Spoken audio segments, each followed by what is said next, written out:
So guys, fill in the blanks का आज का ये आपका नेक्स्ट वीडियो, जहां हम लोग बात करेंगे 966 से आगे के सेंटेंसेस की। कल भी मैंने आपको उसका एक वीडियो प्रोवाइड कराया जिसमें हमने 951 से 965 तक के सेंटेंसेस आपको सोल्व कराए थे। आज बारी है 966 से आगे के सेंटेंसेस की। अपना नोटबुक वगैरह आप लेके बैठें, क्योंकि कोई भी चीज़ अगर समझने की है या लिखने की है तो आप उसको ज़रूर लिखें, जिससे कि आपको एग्ज़ाम में दोबारा रिवीजन करते वक्त कोई समय दिक्कत ना आए। साथ ही साथ दोस्तों मैं आपको बता दूं, ये पूरी बुक का एक सोल्यूशन भी आपको मिल सकता है। डिस्क्रिप्शन बॉक्स में हमारा नंबर दिया गया है। फुल बुक सोल्यूशन लेने के लिए आप हमें व्हाट्सअप कर सकते हैं। अगर किसी एक टॉपिक का भी सोल्यूशन आपको बाय करना है तो आप लोग उसको बाय कर सकते हैं, आप हमें मैसेज कर सकते हैं। अभी फिलहाल ये वीडियो नंबर 22 है और ये सभी इसके सेट्स, सभी क्वेश्चंस का सोल्यूशन आपको मिल जाएगा कंप्लीट वीडियो सोल्यूशन से ही। चलिए दोस्तों, शुरू करते हैं अपनी आज की वीडियो को। चलते हैं सेंटेंसेस पे। चलिए दोस्तों, क्वेश्चन नंबर 966 देखिएगा क्या कह रहा है बच्चों। यहाँ पर वोकेबलरी बेस्ड है थोड़ा सा। कह रहा है कि the annual wholesale price index jumped to its highest level last month. जो एनुअल होलसेल प्राइस इंडेक्स थी वो अपने बिल्कुल हाईएस्ट लेवल पर जंप कर गई। posing a fresh dash for policy makers to remain watchful on the price front। आपको guys यहाँ बताना है कि कौन सा वर्ड यहाँ पर प्रॉपर रहेगा। ऑप्शंस हमारे पास हैं चैन, यानी कि एक श्रृंखला बना देना। नाउन है, वर्ब की तरह भी काम कर रहा है।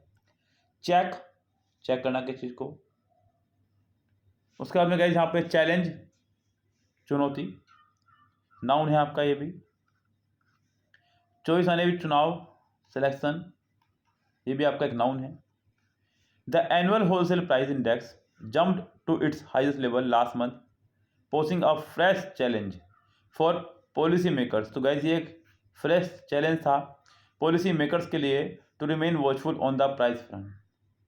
तो वो वॉचफुल रहे, यानी कि चौकन्ने रहे प्राइस को लेकर के। सो यहाँ गाइज आपका एक कारण तो यही है। दूसरा कारण ये भी है गाइज कि चैलेंज के साथ में आपका फिक्स है कि 4 आया करता है। चॉइस के साथ में आपका ऑफ, चैन के साथ में आपका विद, चेक के साथ में टू या इनटू का इस्तेमाल करते हैं हम लोग। सो ये आगे आई हुई प्रपोजिशन आपका बहुत बड़ा रोल प्ले करती है। मुझे पता है कि ये एकदम आपको याद नहीं होंगे, लेकिन एक दिन ज़रूर याद होंगे, इस बात को ध्यान रखें। सो हर एक क्वेश्चन में जो भी रूल अप्लाई हो रहा है, जो भी नियम अप्लाई हो रहा है, उसको ज़रूर लिखते हुए चला करें। यही एक तरीका है बच्चों याद करने का। एकदम ना तो मुझे याद हुए हैं ना आपको याद होंगे, लेकिन एक दिन ज़रूर याद होंगे, ये ध्यान रखें। चलिए चलते हैं अगले सेंटेंस की तरफ। क्या कह रहा है? The airline had earlier dash payment only to those in the high income bracket, but now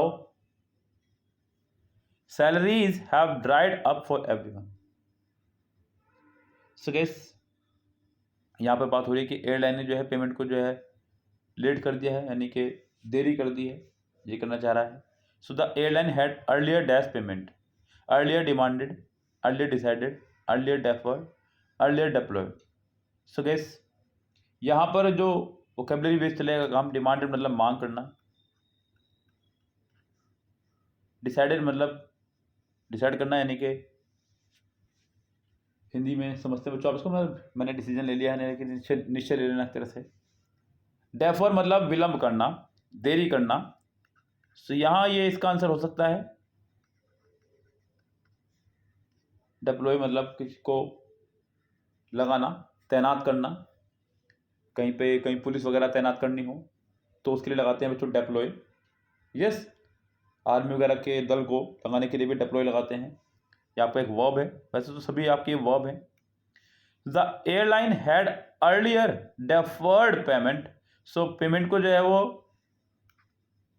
defer कर रही है, यानी कि विलंब कर रही है। Only to those in the high income bracket, but now, पहले तो उनकी कर रही थी जो पहले जिनकी सैलरी वेरी हाई थी, लेकिन अभी जो है उन सब प्रत्येक की हो रही है। मतलब पिछले दिनों जो है 2019 के आसपास ये बड़ा ड्रामा रहा सैलरी को लेकर के, कई सारे एम्प्लॉयज़ को निकाला भी गया, खुद भी निकले लोग बाग।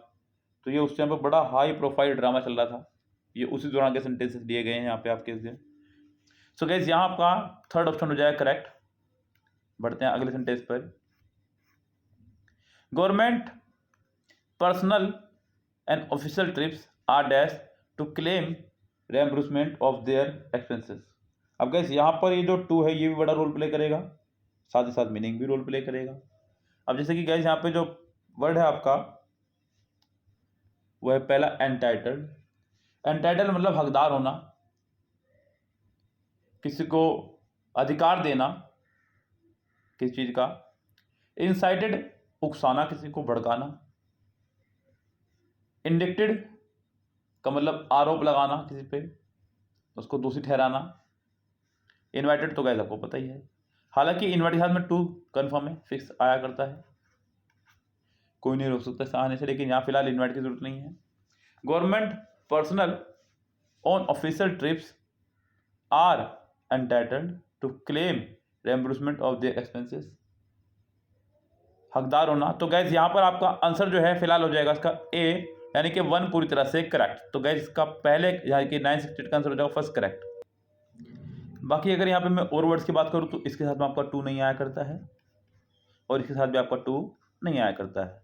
2 सिर्फ इसके साथ आया करता है, लेकिन इसका मतलब हो जाएगा आमंत्रित करना। तो यहाँ पे गैस आपके पास ऑप्शन इसके अलावा बचता भी कोई नहीं है। सो फर्स्ट ऑप्शन आपका हो जाएगा करेक्ट। अगला है कह रहा है कि the critics were dash about his remarks on the efficiency of the government and gave many examples to prove they didn't agree with him.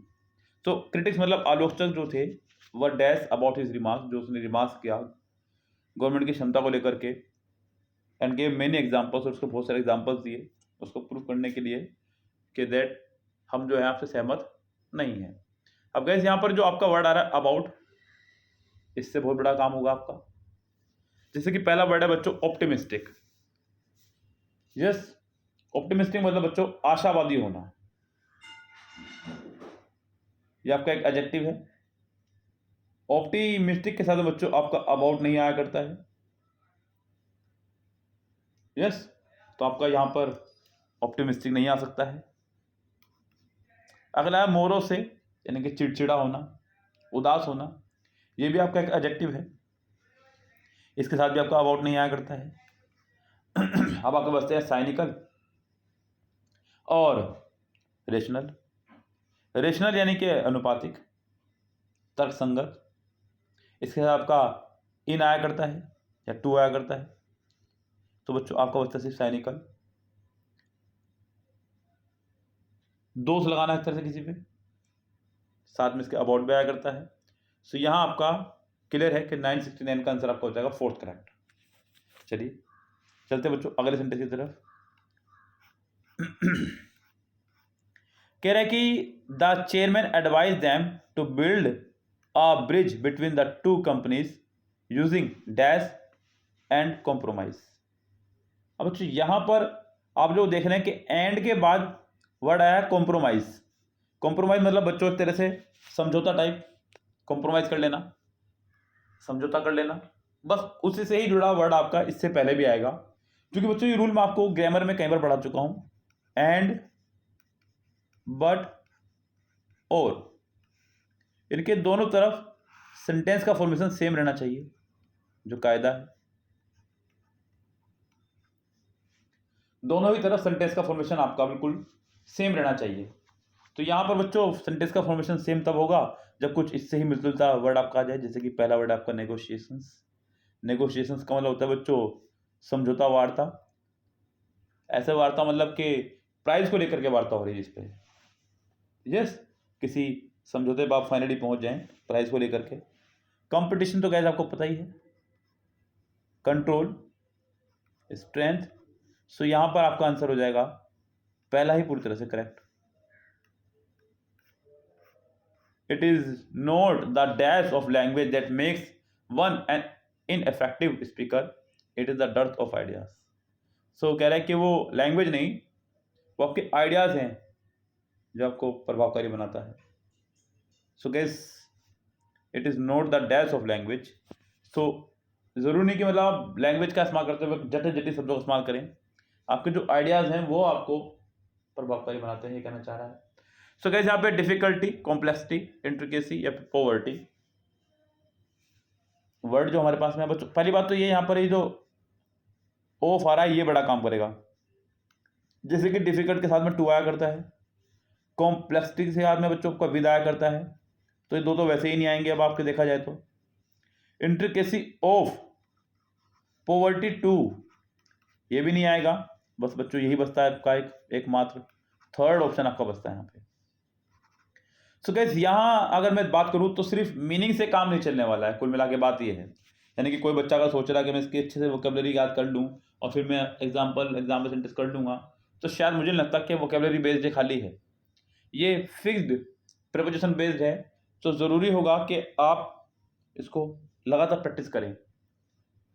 Fill in the blanks में 5 आउट ऑफ 5 मार्क्स लाए जा सकते हैं, लेकिन practice की requirement है। जितना practice आप करेंगे उतना आप आगे बढ़ेंगे। सो गाइस इसका फुल प्लेलिस्ट आप लीजिएगा, ओनली 99 रुपीज़ में आप इसको बाय कर सकते हैं। Complete playlist fill in the blanks की, या फिर पूरी बुक का सोल्यूशन आप लोग बाय कर सकते हैं। कंप्लीट बुक का सोल्यूशन डिस्क्रिप्शन बॉक्स में हमारा नंबर है, आप हमें मैसेज करके जानकारी ले सकते हैं। फिलहाल चलते हैं बच्चों अगले सेंटेंस की तरफ। एसएससी फैक्ट्री नाम से बच्चों हमने एक और चैनल बनाया हुआ आपकी तैयारी के लिए, जहां हम लोग आपको स्पेशल सीजीएल और सीपीओ की तैयारी करा रहे हैं, और जहां हम लोग पिनेकल्स बुक आपको सोल्व करा रहे हैं। अभी वहां पर बहुत जल्दी रीजनिंग का बुक शुरू होने वाला है। बस बच्चों रिक्वायरमेंट है तो आपके द्वारा सब्सक्राइबर्स की, आप लोग रीजनिंग का बुक बहुत जल्दी शुरू करने वाले हैं। कह रहा है कि any account of the reign of the king Harsha would remain dash without a reference to Hyeonsung, incomplete, famous, imminent, unknown. So guys, यहाँ any account of the reign of King Harsha would remain incomplete, remain famous. बच्चों यहाँ पर remain incomplete ही लगाएंगे क्योंकि आगे without आ रहा है एक नेगेटिव वर्ड। तो गैस आपको यहाँ पे एक नेगेटिव वर्ड का इस्तेमाल करना होगा, जबकि इन तीनों की बात करूँ तो ये तीनों आपके नेगेटिव वर्ड है ही नहीं, तो आपका आंसर हो जाएगा यहाँ पर पहला ही करेक्ट। चलिए आगे बढ़ते हैं बच्चों, क्वेश्चन नंबर नेक्स्ट पे 973 पे देखिएगा ध्यान से क्या कह रहा है बच्चों। यहाँ पे 973 में कह रहा है कि necessary support to dash the process of sale is being extended by the banks in the consortium. Felicitate बच्चों, फेलिसिटेट अगर हम यहाँ लगा देंगे तो यहाँ मुझे ऑफ चाहिए, यहाँ पे ऑफ है नहीं, दा है। अच्छा ये रहा बच्चों यहाँ पर, फिर ये ऑफ इसी का समझें। अगला है कॉम्प्लिकेटेड, यहाँ पर विद आना चाहिए था साथ में इसके। Confuse with. अब बच्चों यहाँ पर मेरे पास बचता है फेलिसिटेट और फैसिलिटेट, दोनों लगभग सेम ही हैं देखने में, मीनिंग में नहीं। फैसिलिटेट का मतलब होता है बच्चों फैसिलिटी से बना है, सुविधाजनक। फेलिसिटेट का मतलब होता है बच्चों किसी चीज़ को सजाना, अभिनंदन कर देना। तो गैस यहाँ पर इन दोनों में से कोई एक आना है। अभी देखते हैं necessary support to dash the process of sale, तो गैस यहाँ पर फैसिलिटेट आएगा आपका। सो ज़रूरी जो है सपोर्ट सेल की प्रोसेस को सुविधाजनक बनाने के लिए, तो गैस यहाँ पर आपका आंसर हो जाएगा fourth correct. The dash of ancient scientists often made up for the lack of proper equipment. The dash of बच्चों यहाँ पर ऑफ आपका काम कर रहा है बहुत बड़ा। जैसे कि पहला वर्ड है एंजाइटी, एंजाइटी के साथ में आपका ऑफ नहीं आया करता है। क्रिएशन विद या टू बनावट। डेडिकेशन के साथ में आपका होगा ऑफ या फोर, ऑफ या फोर। डेडिकेशन मतलब समर्पित होना किसी चीज़ के प्रति या किसी चीज़ के लिए। अगला है बच्चों कंसर्न अबाउट, कंसर्न के साथ हमारा आया करता बच्चों अबाउट। कंसर्न अबाउट यानी किसी चीज़ को लेकर के चिंतित होना। सो यहाँ आपका जो आंसर है फिर हो जाएगा डेडिकेशन, तो उसका आंसर हो जाएगा थर्ड पूरी तरह से करेक्ट। आगे बढ़िएगा। The board of directors of the pharma company has approved the dash of investment. अब बच्चों यहाँ पे ऑफ ने भी काम कर दिया और मीनिंग भी काम करेगा। Has approved the death of investment limit in its Holi own subsidiary. So enchantment, enforcement, enhancement. बच्चों पहले तुम इनके मीनिंग आपको बताता चलूँ। पहला वर्ड है आपका एंट्रेंचमेंट, दृढ़ स्थिति। अगला बच्चों एंचेंटमेंट, ENCHANT।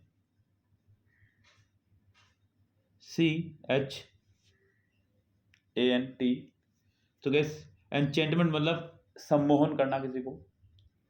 एनफोर्समेंट जो अगला वर्ड है बच्चों, अमल करना, लागू करना किसी को, उस पर अमल करना। और एनहेंसमेंट मतलब बढ़ाना।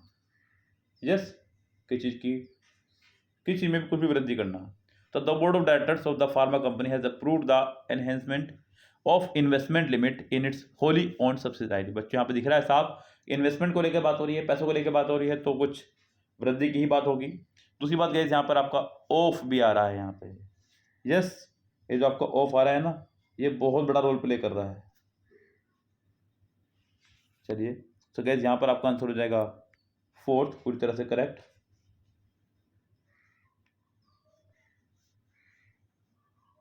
ये रहा। आगे बढ़ेंगे क्वेश्चन नंबर 976 पे sorry. The employees of our company are not of their freedom. अब बच्चों यहाँ पे फिर से ऑफ आ गया है। अब यहाँ पर कौन सा रोल प्ले करेगा? जो एम्प्लॉइज हैं हमारी कंपनी के are not deployed of their freedom. बच्चों डिप्लॉय का अगर मैं इस्तेमाल करता हूँ तो इसका मतलब होता है तैनात करना। अगला डिनाइड, मना करना। डिसिपेटेड, गायब हो जाना, नष्ट हो जाना। डिप्राइव्ड मतलब काम में लगाना। So the employees of our company are not deprived of their freedom. तो अपने आज़ादी को जो है वो काम में नहीं लगाते हैं। तो गाइस यहाँ पे आपका हो जाएगा डिप्राइव्ड, मेरी राय में करेक्ट, क्योंकि आगे ऑफ भी आ रहा है। ये ऑफ हमारा कन्फर्म है कि इसी के साथ फिट बैठेगा। सो यहाँ पर आपका डिप्राइव ऑफ प्रॉपर रहेगा बच्चों इसके साथ में। चलिए आगे बढ़ते हैं बच्चों, क्वेश्चन नंबर नेक्स्ट पे। The prime minister was dash a ceremonial welcome initiated, extended, expected, invited. So the prime minister was extended a ceremonial welcome। जो हमारे पास सेकंड ऑप्शन है बच्चों, निमंत्रण देना। सो क्लियर है कि आपका आंसर सेकंड हो जाएगा। अगर यहाँ पे इनवाइट लगाऊंगा तो मुझे 2 चाहिए, जबकि यहाँ पे 2 कहीं नहीं है, तो ये आपका नहीं आ सकता है। एक्सपेक्टेड और इनिशिएटेड आपका आएगा ही नहीं। सो आंसर आपका हो जाएगा सेकंड करेक्ट। आगे बढ़ेंगे।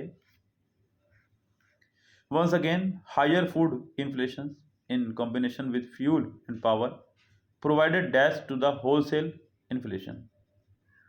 Provided impression, inspirations, insight, इम्प्यूस।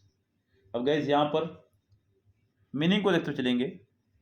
जैसे कि इम्प्रेशन के साथ में आपका विद या ओन, इंस्पिरेशंस फॉर या बस फॉर ही रहेगा, इंसाइट इन या विद इनटू, इम्प्यूट्स आपका एक ही बचता है, इसका मतलब तो आवेग। सो फोर्थ आंसर आपका हो जाएगा करेक्ट। साथ ही साथ बच्चों ये आपका फिक्स्ड प्रोविजन वाला फंडा है। सो यहाँ पे शायद ही कोई रूल आपका फॉलो होगा। सो इनको इसी तरह से आपको पढ़ते हुए चलना है जिस तरह से हम आपको पढ़ा रहे हैं। यही एक इसका बेहतर तरीका है बच्चों। वर्ड टू वर्ड खूब सारे फिक्स्ड प्रोविजन आपको याद होने चाहिए, जिससे कि आपको एग्जाम में कोई प्रॉब्लम ना आए। चलिए बच्चों बढ़ते हैं अगले सेंटेंस की तरफ। क्या कह रहा है यहाँ पे? As he cross the desert he nearly dash to. अच्छा 2 आ गया यहाँ पे, इस कम के साथ में 2 आ सकता है। सबसिस्टेंस टू शायद इसका विद आएगा बच्चों। सर्वाइव्ड 2 आ सकता है। सबमर्ज इन या इन 2 आ सकता है। तो गैस ये आपके 2 रेस से बाहर हुए। इन 2 पर चलते हैं मीनिंग को लेकर के। इसकम प्राप्त होना। As he cross the desert he nearly dash to thirst when he was forced to go without water for 4 days and 5 nights। बिल्कुल बच्चों, पहले ही हो चुका है। तो वो परास्त हो चुका था प्यास से, क्योंकि वो पहले जो है बच्चों 4 दिन 5 रातें जो हैं पानी की वजह से रह रहा था, तो अभी वो बिना पानी के नहीं रह सकता था। यस, तो यहाँ पर पहला ही आपका हो जाए correct. First, a fresh interest rate cut by the reserve bank of India would largely, बच्चों ओन आ गया आगे। अब यहाँ पर आपका तो सारा काम आसान हो गया, depend on fix preposition free के नंबर। तो गैस यहाँ आपका इस ओन ने काम कर दिया। हालांकि देखो, अब आपका ये पढ़ा हुआ होगा जरूर, डेफिनेटली आपने कभी ना कभी इसको जरूर पढ़ा होगा, तो आपको ये बहुत आसान लग रहा होगा। तो बच्चों यही चीज़ मैं आपको सिखाना चाह रहा हूँ कि प्रैक्टिस जरूर कीजिएगा। भले आपको टफ लग रहे हो, हार्ड लग रहे हो, कोई समझ में ना आ रहा हो, लेकिन प्रैक्टिस बहुत जरूरी है बच्चों। पढ़ा हुआ तो तभी होगा ना जब आपने उसे एक बार पढ़ लिया होगा। जब आप उसे एक भी बार नहीं पढ़ेंगे सोच करके तो समझ में आ ही नहीं रहा है, तो एग्जाम में लिखेंगे डायरेक्ट जा करके, तो ऐसे तो काम नहीं चलेगा। वो तभी आपके पढ़ा हुआ होगा जब उसे एक बार आप पढ़ लेंगे। तो इसलिए बिना किसी भय के, बिना किसी डर के आप चीज़ों को पढ़ना शुरू करें, रिवीजन करना शुरू करें, तभी वो चीज़ आपको याद होंगी। यस गैस, सो आज की बात को हम यही समाप्त करते हैं अपनी। मिलते हैं आपसे कल दोबारा इसी वीडियो के साथ में, आगे के सेंटेंस के साथ में। तब तक के लिए bye bye, have a nice day.